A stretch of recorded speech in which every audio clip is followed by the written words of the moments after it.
So I'm going to be doing a little bit of an experiment. I'm going to be commenting to a video that I was able to get off of YouTube.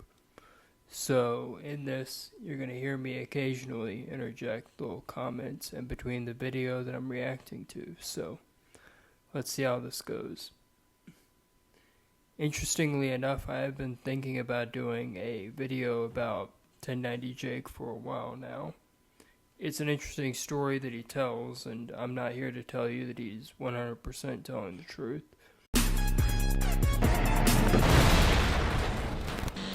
All right, man, what's your name and where you from? My name is 1090Jake. I'm from Massachusetts. I was born around the Boston area. I was raised down in Florida. From the Boston area. Yeah, so like anytime you meet anybody and you're from up here, everyone just tells you Boston, but 90% of the people aren't actually from Boston. So I was born like 15 minutes away in Malden, which is another city. But if you tell somebody, you're just going to be like, I'm from Boston. Because no one knows anything in Massachusetts except Boston. Okay. So you're not in Florida no more? Nah, I moved out of Florida the day after I got out of prison. Okay, well, let's start off with, well, first, let me unlock this thing. All right, so first things first, what made you, how did you end up going to prison in Florida? When I moved down there, I was already, getting into a lot of trouble. I moved down there with my grandmother, so she couldn't really control too much I was doing. And the reason I went to prison, we left a party. I was with a couple of friends or whatever, and we're walking home. And K-9 pulls up. K-9 pulls up. He jumps out of the car. He grabs the door to the K-9. He says, any of you move, I'm letting the dog out. And he's calling for backup. So I'm looking around for a fence or anything that I know I can get away, but there's nothing here. So we're kind of like, we got to just take it. The police come. Everybody's there. We're starting to get searched. I get searched. Pat me down completely. Doesn't say anything. I'm cuffed up, though.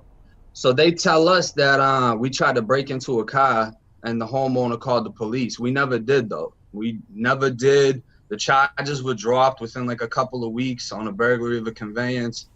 We had nothing to do with it. It was more or less like an excuse. So they get us. They search my buddy. He had weed on him. So he's going to juvie because he was 17 at the time. I had just turned 18. So I forget who it was. Somebody with a little bit of higher rank than the officer that searched me. He searched me again before he put me in the car. He found a loaded gun. So he gets the gun. He starts yelling at the officer, like, how did you not see this? This could have turned out worse. Not that I was going to do anything to one of them or nothing like that, but boom, they got the gun. So I go to county jail October 2012. I had just turned 18 in August. And it was for a carrying a concealed firearm and a burglary of a conveyance. And you had, so like I said, you had the gun on you? Yeah, I had a gun on me. And the cop didn't even notice it? Bro, he patted me down. I had it in the front of me. And not only that, while I'm handcuffed, they had the witness pull up and they're flashing the lights at me so I can't see who's in the car. And they had the witness point me out. I don't know how they don't see this thing because it had a laser on it and everything. Like it's both. Yeah. You know what I mean? Like it was souped up. So I'm standing there. I'm panicking thinking it's going to fall because, this is 2012. I was still saggy shorts, saggy shirt, all that, everything super big. And they didn't notice it. But they were going to charge me with the burglary. The other guy searched me real quick and he found it in 2 seconds. Yeah. That's crazy, man. Yeah, I thought I was going to be good because if I get in the car, I'm going to try to do something. But yeah, it got me with it and it was over with from that. Yeah. And then once I went to county. And were you a felon? Were you a felon yet before this? No. Okay, well, that's good. So I had like juvenile charges. I had juvenile felonies, but I beat all the cases. None of them actually stood. At the time I was arrested, I was on juvenile probation. So I got a felony battery on a detainee from inside of the JAC Center, the Juvenile Assessment Center, which is where you go before you go to juvie. I knocked the kid out in there, and he was, like, unresponsive. So he had to go to the hospital. and all that. So I got rebooked for that. I was on probation, juvenile probation. Okay, so this is going to sound a little bit strange, but what I decided to do upon realizing that fair use and all that YouTube copyright, whatever, would get in the way, I wanted to, instead of doing a commentary on the entire first interview with 1090 Jake, I'm going to do something like, I put a little teaser at the very beginning just so you guys can get an idea of what 1090 Jake's demeanor is like and how good he is at telling stories. I really encourage you guys to go watch the original video just so both on Lockdown 23 and 1's channel and 1090 Jake's channel, End of Sentence. Go check out both of those channels, and I'm going to link to them in the description. So, 1090 Jake is a very good storyteller, like I said. And to give you guys just a little taste of that, in order for you guys to go watch the whole thing, I don't want to really spoil that or take away from the original channels that uploaded the content. So I encourage you to go look up Lockdown 23 and 1 and 1090 Jake's channel, End of Sentence. So go watch all his videos, go watch the interviews on Lockdown 23 and 1, and you'll get an idea of what I'm talking about when I say this, because it's definitely interesting to hear about how someone gets arrested for the first time and ends up going to jail and then getting sentenced to prison. It's very, very scary. I can't even imagine. I can't imagine doing that at 18, much less 38. But just some stuff is of note, very interesting, because one thing about 1090 Jake, as you'll see when you watch the actual interviews and his videos, which, yeah, major spoiler alert for some of these things, but like I said, go watch the video and that's your last warning. So yeah, he was in a gang before he ended up in prison.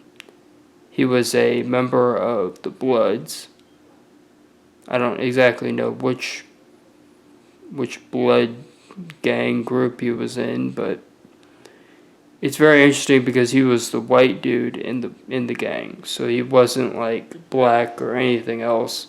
He was a white dude who was in there as a white dude. And it's kind of funny to me because I was a white dude in a Hebrew Israelite group, and I'm still kind of in it, sort of.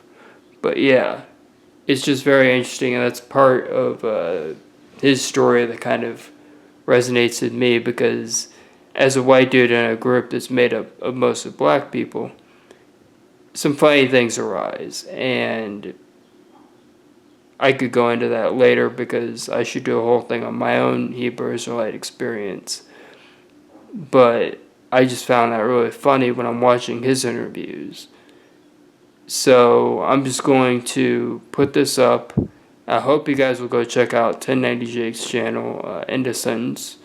He's got a lot of good videos that aren't about him, but his videos about his personal experiences are without a doubt probably the best videos on his channel. I think they really do have the best flow to them. I like how he talks about things that are very personal because he does it in a genuine, authentic way.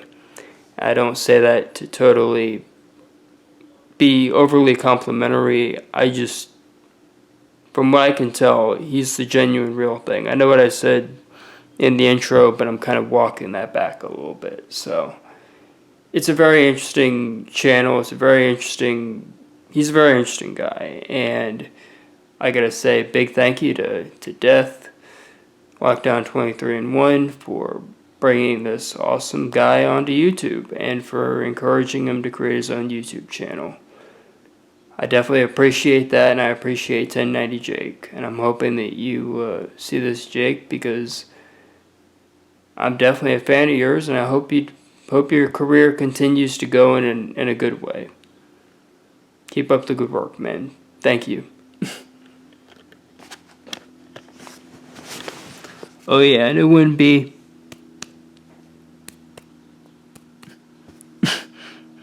Anyway, sorry if that was a little corny.